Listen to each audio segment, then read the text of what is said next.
Hi guys, we were talking earlier about application forms and why they are so unfair. I did not mention some of the absolutely crazy kind of terms and conditions that builders impose upon people. And I mean leading builders, okay, the top builders. So let me name a couple of them. One builder's form says that you have verified everything there is to verify about the project. You verified the papers. You satisfied yourself regarding the title. You satisfied regarding the building permissions. I think I mentioned this one earlier.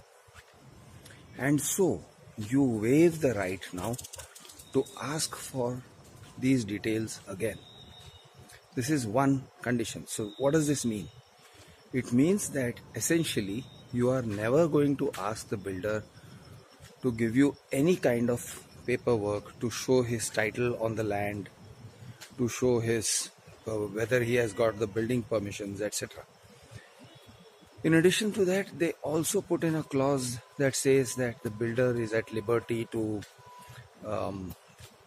make changes in the design of the flat, design of the project, the ground layout, anything basically, so long as he does not disturb you in your in your house. You have no objection. Now this essentially means that he can actually do anything he wants. You might be living on in conditions that resemble a construction site, and you will not object to it because you have signed this waiver. Now this is one of the mildest parts I am telling you. Now there are more serious kinds of clauses. There is one more clause which says that two part the how do they put it?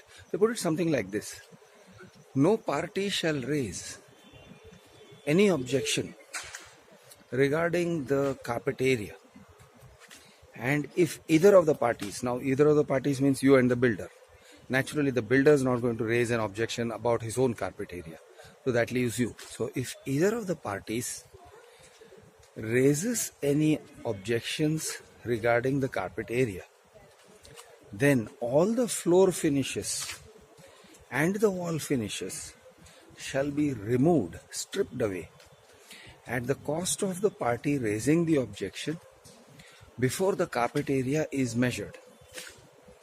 So let us understand what this means. It means that if you raise an objection, he is going to remove your flooring at your cost.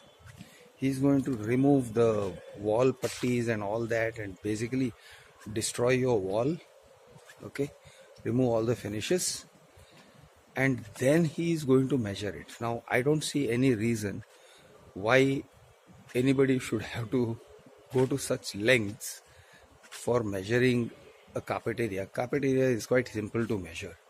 Any architect can measure it. And no matter how you define carpet area, whether you are including the internal walls or not, there's a little bit of a discrepancy between the DC rules measurement of carpet area and the RERA measurement of carpet area. But whichever one it is quite easy for an architect to measure it. So why should you say that you will have to remove the wall finishes and the floor finishes and all that? The only reason is this builder is trying to scare the shit out of you. He is saying, if you ask me to measure the carpet area, or if you bring an architect to measure the carpet area, then I'm basically going to destroy a few lakhs worth of interior work. This is basically what he's saying. Okay, and this is contained in your application form. The crazy thing is that when you sign the application form, that is right at the beginning, right at the outset, you accept this thing, this in his terms and conditions, right at the outset.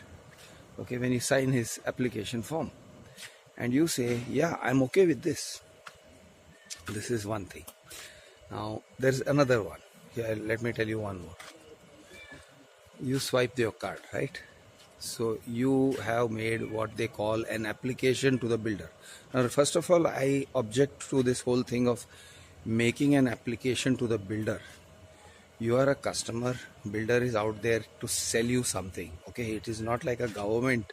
You're not making an application for a housing board house where they will allot you, or they will give you allotment out of their discretionary quota or something like that. Okay, you are not making an application for a state government house.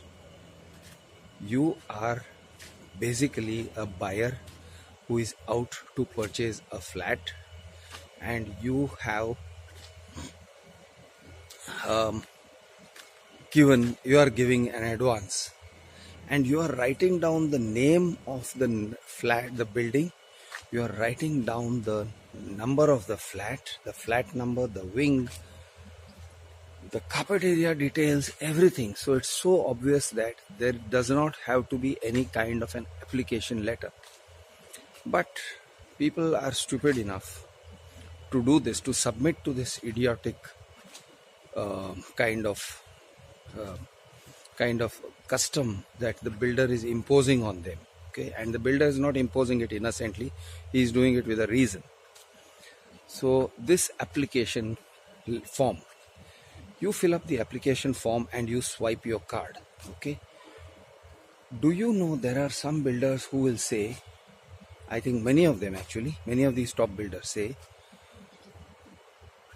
I understand, I mean your application form says this, I understand that the builder reserves the right to reject my application form without assigning any reasons, and refund my application money after 60 days. Now, let us understand. First of all, reject your application form. Why the hell would a guy who's basically selling you a product, it's a house but it's a product, what the hell is a guy who's selling you a product, who's taken an advance, doing with the right to reject your advance? I mean, think about it like this. If you paid an advance towards a car, would you think it is acceptable for the car manufacturer to reject your advance and not sell you the car and not assign any reason for that? I mean, how crazy is that? How can people accept this? But this is there, okay? This is there in an application form, and I wrote about it. I'll share the details. Right now, I'm not in the mood to name builders, mainly because I am giving you an assortment of conditions from different builders. So I'm not naming them, but I've got application forms of different builders, and they have this kind of rules. They reserve the right to reject your application form. Fuck you. How can you do that to me? I mean, I don't understand these super crorpatis, because many of these flats are worth, I don't know, 4, 5, 6 crores. Now, if you are a guy who's got 4, 5, 6 crores, how come you don't have an ego that matches with your crores? How are you able to take it when these guys say that, oh, we will reject your application form? There is one builder in particular, a pretty well-known chap, okay? Very well-known guy, and he also sued me for defamation, and his case is currently on. I'm not taking a very energetic view of it, but his case, 100 crore rupees defamation case, is there. Now this builder, big fellow, very well known guy, okay, this builder had the sheer gall to write in his application form,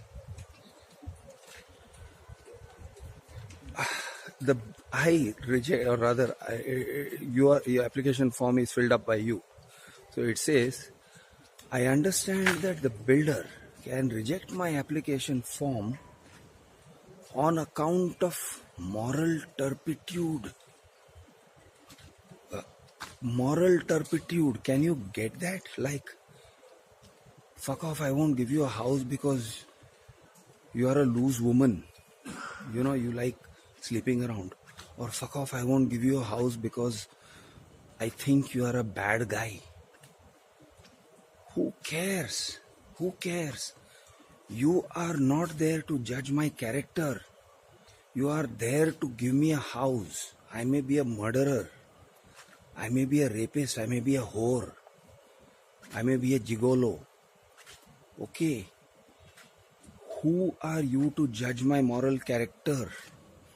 You are taking my money. Give me a fucking house. That is the stand. That is the correct stand. How can you accept this builder saying he reserves the right to reject your application because of moral turpitude?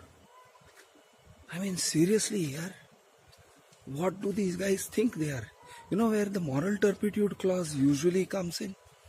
It comes in if you are, let us say, applying for the post of chief information of, an information commissioner or something like that. Then you can be removed from your post on the grounds of moral turpitude. That is one of the ways it gets done. Okay. Moral turpitude is a ground for removal from a government post. How do the builders arrogate themselves with this right to remove you because of, to reject your application because of moral turpitude? It's absurd. So this is one example. Okay, then there are these other conditions. They say they are going to impose a transfer fee on you. Okay, how can they impose a transfer? Transfer fee means if you are going to sell the house, then you got to pay the builder something. Now let us understand this. When you pay a builder the 100% amount of the consideration, you become the absolute owner of your house. You get full title to your house. Okay, you have the title. Now you may choose to transfer the title to anybody. Why should you be paying an amount to the builder? If it is a society, yeah, I can understand that, because your house is inside the building where the society is concerned, it provides the services and all that. So the society takes a nominal transfer fee, and that too has been fixed at 25,000 rupees. But builders, before the society is formed, charge amounts like 5 lakhs, 10 lakhs towards transfer fee. How is that acceptable? You have got the title, you got the full and complete title, and you're transferring the title. If you have the complete title, where's the question of giving a transfer fee to the builder? He has transferred this title. He doesn't have any say in the matter. These are some of the things that people don't apply their mind to. There are builders who say in your agreement that they reserve the right to use the terrace any way they like. The terrace of your building belongs to your cooperative society. They say we retain the rights to your terrace so that we can put up any signages and stuff like that. This is absurd. How can you? And they say that we will not, after forming the cooperative society, after the society is formed, I will not object to this condition, and this kind of nonsense. So boss, I just give you a small sampler of the kind of nonsense that comes into the terms and conditions that are imposed on you based on an application form that you sign, and some of these terms and conditions come even into your registered agreement. Okay. Absurd, really absurd. And I think we have to be ashamed of ourselves. Basically, we the flat buyers have to be ashamed of ourselves for allowing builders to impose this kind of completely ridiculous terms and conditions on us. So I hope, guys, you are going to be more vigilant in future. Eternal vigilance is the price of your liberty. Please be vigilant. Don't succumb to this kind of nonsense from builders. Good night.